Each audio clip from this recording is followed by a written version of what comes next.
Unificação italiana. Será que é difícil? Será que é difícil unificar uma casa?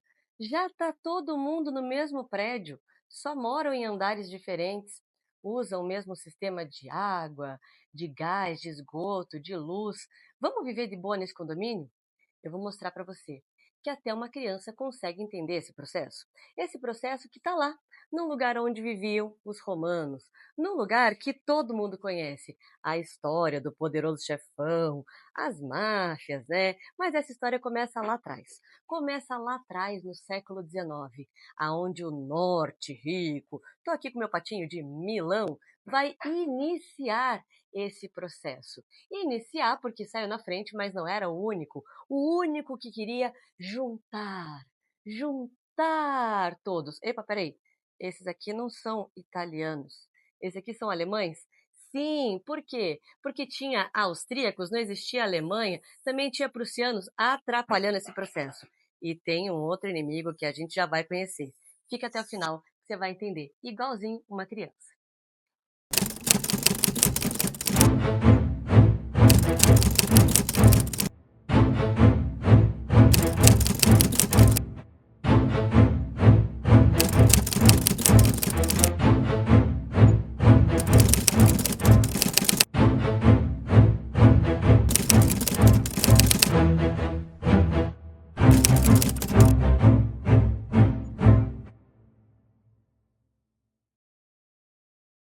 Tá vendo aqui no mapa? Você tá vendo aqui essa botinha? Essa botinha rosinha é a Península Itálica. E é aqui que essa história vai estar acontecendo. Quando? No século XIX. E quando eu falo século XIX, eu estou falando da primeira metade. Na primeira metade do século XIX, você sabe o que aconteceu, Eleonora? Terminaram as guerras napoleônicas. Sabe Napoleão Bonaparte? Pois é, daí aconteceu o Congresso de Viena, aonde um dos princípios foi do equilíbrio europeu, aonde os territórios ali conquistados pelos exércitos de Napoleão foram divididos, mas esqueceram que a Revolução Francesa trouxe ideais de liberalismo e nacionalismo. Não era todo mundo que ia ficar de cabeça baixa para essa imposição. Imposição em especial de quem foi o anfitrião dessa reunião. Eu vou chamar um outro ajudante meu aqui. Por gentileza, Arthur, vem aqui com a mãe um pouquinho. Vem aqui com a mãe um pouquinho. E você está aqui com dois inimigos? É a França e a Áustria. A França e a Áustria. Qual desses dois, Arthur, tem como capital Viena? Viena? Viena é capital da Áustria ou da França? Áustria. Muito bem. É, minha gente, a Áustria dos Habsburgo. A Áustria dos Habsburgo queria manter, né, o seu passado glorioso de um grande império. Pois é, e para isso não ia abrir mão de territórios. Acontece que aquele território ali, ó, aquele território ali. O que é esse território aí, gente? O que é essa casa bonita? É a Itália. A Itália. Mas ela está dividida, né, em três partes? Sim. Sim. E vocês sabem me dizer quais partes são? Não. Vou falar para vocês. O norte. O norte, que é a parte mais rica, mais industrializada, mais desenvolvida, aonde você tem um rei. Um rei poderoso economicamente, mas essa Itália, que ela está unida ou dividida? Dividido. Dividida. E é a união que faz a força ou é a divisão que faz a força? União. A união, muito bem. O que acontece? Você tem países vizinhos com fortes exércitos. E esse rei que está ali em cima, me empresta esse rei aí, por gentileza, Eleonora? Obrigada. Esse aqui é o rei só do norte, mas ele quer virar rei da onde? Sul. E do centro também. Então ele quer ser rei de toda essa casa, ou seja, quer ser rei da onde? De toda a Itália. Então me dá ali aquele título Itália. Vamos colocar nele, porque ele vai conseguir. Ele vai conseguir em 1861. Não toda, porque vai ter a questão romana. Mas como a gente está no futuro, eu já vou antecipar. Peguei meu amiguinho aqui, o Aquaman. Por quê? Porque a gente está numa península. A gente está naquele território. Vamos lembrar que foi muito importante o comércio no Mediterrâneo. Por isso que eu peguei o Aquaman. E ele quer virar rei da Itália. Será que quem quer virar rei precisa de ajuda de alguém? Não. Ah, não precisa? Faz tudo sozinho? Precisa. Precisa da ajuda. Então ele vai ter que ter um parceiro, alguém que auxilie ele. E esse alguém vai ser um primeiro-ministro? Sim. Cadê o primeiro-ministro? Ali? Pega ali pra mim. Vamos ver quem que é o primeiro-ministro. Ai, seria tão legal um filme dos dois. É o Wolverine! Se tivesse o Deadpool, né? Não temos, mas tudo bem. O primeiro-ministro, gente, é o Camilo Benso, que a gente conhece pelo título dele, o Conde de Cavour.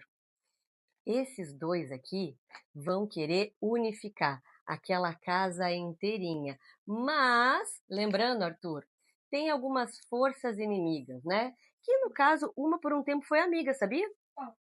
A França. Sabe por quê? Por quê? Porque a França, ela era inimiga de um outro local, que eu vou contar no outro vídeo. Um outro local que também tinha partes pertencentes à Áustria, que era a Prússia. Um outro local que também vai ser um jovem país, um país mais jovem que o Brasil. Um país que vai se unificar em 1871, que vai ser aquele casal lá do começo, aqueles patinhos que eu olhei e falei, ué, eles não são italianos. Alemanha, muito bem. Então a França, durante um momento, cadê a França? Me dá a França aqui. A França, ela até que estava a fim de ajudar. Só que a França, gente, se ela ajudar a Itália a se unificar, ela vai ter que tirar alguém que está ali. Alguém que está ali e está bem no meio, impedindo essa unificação. Impedindo porque recebeu terras lá atrás, recebeu terras de pepino breve, foi a chamada doação do patrimônio de São Pedro, e desde então, por 1000 anos, esse alguém representa uma instituição que possui esses estados pontifícios. Quem é esse alguém, por gentileza, que está ali no meio falando, daqui eu não saio, daqui ninguém me tira? Me empresta um pouco o Papa Hulk aí.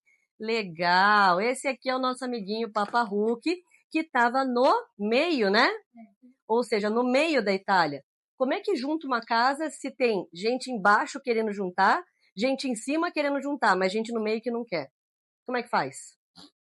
Mas aí, dá para brigar com o Papa? Não. Não dá.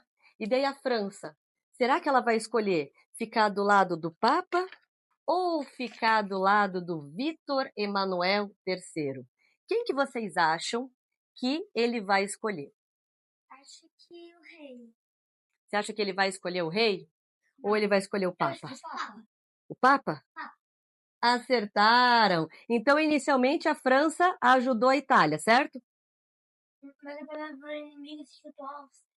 Depois ela virou inimiga. Não, ela não vai se juntar à Áustria, ela vai se juntar ao Papa. Por quê? Porque o Papa quer sair daquele andar ali, que é o maior de todos. Não. E faz quanto tempo que o Papa tem aquele andar todo da Península Itálica? 1000 anos. Foi em qual período da história mesmo, Arthur? Que ele recebeu aquele pedaço de terra e outros dali para frente? Na Idade Média, né? Não vai ser fácil tirar esse inquilino. Pois é, ainda mais com a França ajudando. Justamente a França, que no início ajudava, agora não está mais ajudando. Mas durante um tempo foi muito importante essa ajuda. Só que daí, por que eles mudaram de lado, né? Porque tem muito católico dentro da França. Daí os católicos falaram para o seu imperador, sim, o seu imperador, Napoleão III. Napoleão III, você quer brigar contra o Papa? Ele falou, não, eu estou defendendo o Papa. Jamais que eu vou fazer um negócio desse. A Eleonora ficou nervosa que eu joguei ali, né, os nossos bonequinhos. Eles estão bem, todos estão bem, calma, eles passam bem. Só que acontece que não era só o norte, não era só o Vítor Emanuel III e o seu primeiro-ministro. Quem que é o primeiro-ministro? É o Conde de Cavour. Não era só eles que queriam uma Itália unida e feliz. Coloca os dois bonitinhos deitadinhos ali na cama, Lelê. Eles estão lá pensando, ai meu Deus, esse andar é lindo. Quem mais que está querendo unir essa Itália? Dá o Garibaldi Mazzini aqui para mim. Opa, já derrubaram a Áustria, sim, eles vão derrubar a Áustria. Derruba a Áustria. Tchau, Áustria. Vai derrubar por quê? Vai derrubar, minha gente, porque você tem dois caras lá no sul, dois Giuseppe. Giuseppe Garibaldi e Giuseppe Mazzini. O Mazzini foi quem começou com a ideia da jovem Itália. o Garibaldi se abraçou. Só que essa ideia vinha de um sul mais agrícola, mais pobre, e o nosso amiguinho Garibaldi, inclusive, vazou para o Brasil. Vai participar lá da Revolução Farroupilha, mas ele volta. Ele volta por quê? Você não pode se esquecer do ano de 1848, quando acontece a Primavera dos Povos. Primavera dos Povos, aonde por todo o mundo, inclusive no Brasil, você vai ter movimentos nacionalistas e movimentos liberais. E daí esse cara volta. Bom, acontece que se eles ficarem querendo unificar a Itália do sul, né, de baixo para cima, de uma forma republicana, eles que são italianos, ô mama, vão acabar brigando com quem quer unificar do norte. Quem que quer unificar do norte? Pega lá para mim.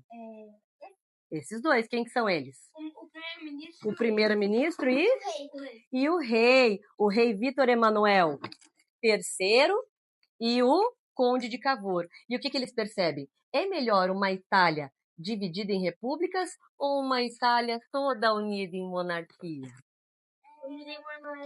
E então, no final das contas, quem é que vai acabar governando a Itália inteira? O rei. Mas e o Papa? O que aconteceu com ele? Ele Não, ele estava sendo defendido por quem? pela França. Só que daí o que acontece? A França vai ter uma guerra contra os austríacos. E daí ela fala, ai meu Deus, Papa, e agora o que eu vou fazer? E o Papa, ai meu Deus, pois é, Papa, eu vou ter que defender lá o meu território contra os austríacos. Tchau. E daí o Papa vai ter que aceitar. Vai vir a questão romana, que vai se alongar por 60 anos e vai ser resolvida no Tratado de Latrão. Tratado de Latrão que foi assinado pelo Benito Mussolini em 1929. E é aí que vai ser criado o Vaticano.